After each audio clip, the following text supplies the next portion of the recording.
All right guys, welcome back to my channel. आज हम बात करेंगे फास्ट चार्जिंग के बारे में। वैसे तो फास्ट चार्जिंग आपकी फ़ोन की बैटरी को काफ़ी जल्दी चार्ज कर देता है, लेकिन फास्ट चार्जिंग क्या आपके फ़ोन के लिए हानिकारक हो सकता है? चलिए इसी पे हम आज बात करेंगे।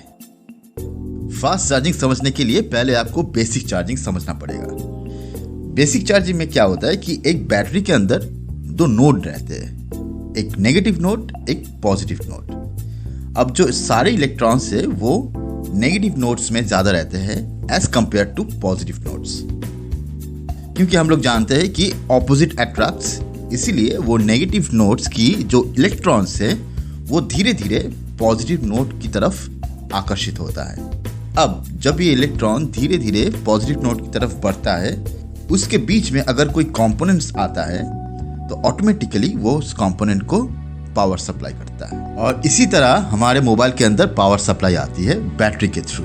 अब धीरे धीरे जब सारे इलेक्ट्रॉन्स पॉजिटिव नोड की तरफ ट्रांसफर हो जाता है और नेगेटिव नोड में कोई भी इलेक्ट्रॉन्स बचा नहीं रहता है, तब हमारी फ़ोन की बैटरी डेड हो जाती है।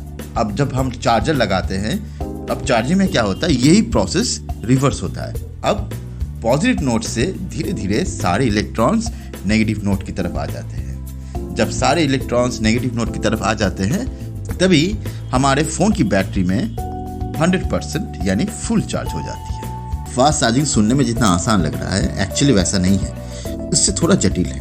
फास्ट चार्जिंग की बैटरी के अंदर एक सेपरेटर रहता है। उस सेपरेटर का काम होता है कि इलेक्ट्रॉन डायरेक्टली एक नोड से दूसरे नोड में ट्रांसफ़र ना हो। जब भी इलेक्ट्रॉन एक नोड से दूसरे नोड में फ्लो होता है तो उसके लिए एक पर्टिकुलर पाथ या फिर सर्किट को फॉलो किया जाता है। सेपरेटर का काम वही है कि वो इलेक्ट्रॉन हमेशा उस पाथ को फॉलो करे। चलिए अभी बात करते हैं कि फास्ट चार्जिंग के लिए क्या क्या दिक्कतें हो सकती हैं। जैसे कि मैंने पहले बताया कि फास्ट चार्जिंग में एक सेपरेटर रहता है जो पॉजिटिव और नेगेटिव नोड को अलग करता है। जितना फास्ट चार्जिंग होगी उतनी ही बड़ी सेपरेटर का साइज होगा। अगर सेपरेटर का साइज काफ़ी बड़ा हो जाता है तो बैटरी का साइज भी काफ़ी बड़ा हो जाएगा।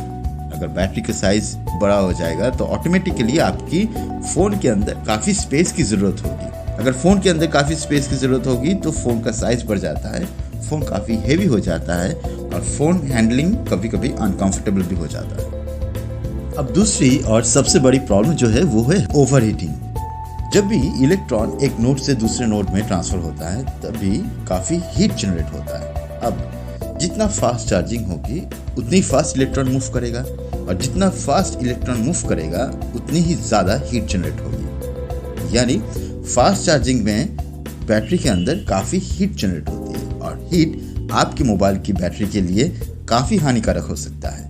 हीट बैटरी की ओवरऑल स्ट्रक्चर जो है वो चेंज कर देता है, जिससे battery performance over the year काफ़ी डाउन हो जाता है। अगर आपकी बैटरी की टेम्परेचर 30 डिग्री के आसपास रहती है तो आपकी battery over the year 20% performance lose कर देता है। उसी तरह आपकी बैटरी की टेम्परेचर अगर 40 डिग्री सेंटीग्रेड के आसपास रहती है तो ओवरऑल ओवर द ईयर लगभग 40% ऑफ द बैटरी परफॉर्मेंस आपका डाउन हो जाएगा।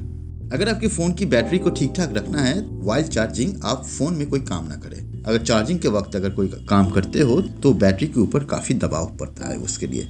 लेकिन कुछ फ़ोन में बाईपास चार्जिंग टेक्नोलॉजी होती है। इसमें क्या होता है कि अगर वाइल चार्जिंग आप फ़ोन के अंदर काम करते हो तो वो पावर सप्लाई फ़ोन के कंपोनेंट्स को पावर देता है, ना कि बैटरी को। इससे क्या होता है कि बैटरी की जो चार्जिंग परसेंटेज है, ना ही वो ऊपर जाता है ना ही वो नीचे जाता है। लेकिन याद रखिए ये सिर्फ बाईपास चार्जिंग टेक्नोलॉजी के लिए ही काम देता है। आपके फ़ोन में अगर बाईपास चार्जिंग टेक्नोलॉजी नहीं है तो आपकी फ़ोन की बैटरी में काफ़ी इफेक्ट हो सकता है।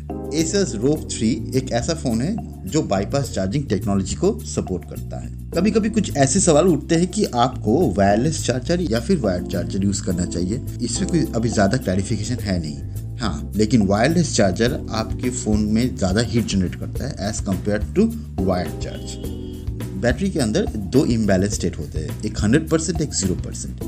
100% में आपकी बैटरी की सारी इलेक्ट्रॉन्स नेगेटिव नोड की तरफ रहता है, और 0% में आपकी बैटरी की सारी इलेक्ट्रॉन्स पॉजिटिव नोड की तरफ रहता है। ये दोनों स्टेट आपकी बैटरी के लिए काफ़ी हार्मफुल हो सकता है। इसलिए आप नोटिस किए होंगे कि आप जब भी नया फ़ोन खरीदते हो तो आपके फ़ोन के अंदर 50% के आसपास ही चार्ज रहता है। इसके पीछे एक रीज़न है। जब भी ये फ़ोन मैन्युफैक्चर्ड होता है वो डायरेक्टली आपके पास नहीं आता है, वो पहले वेयरहाउस में जाता है, फिर डिस्ट्रीब्यूटर के पास रहता है, फिर दुकानदार के पास रहता है, फिर जाके आपके पास आता है। क्योंकि इतने लंबे समय के लिए फ़ोन ऐसे ही पड़ा रहता है, इसलिए कंपनी फ़ोन को बैलेंस स्टेट में रखने के लिए फ़ोन के अंदर बैटरी जो है उसको 50% या फिर उसके आसपास ही चार्ज देके छोड़ देते हैं।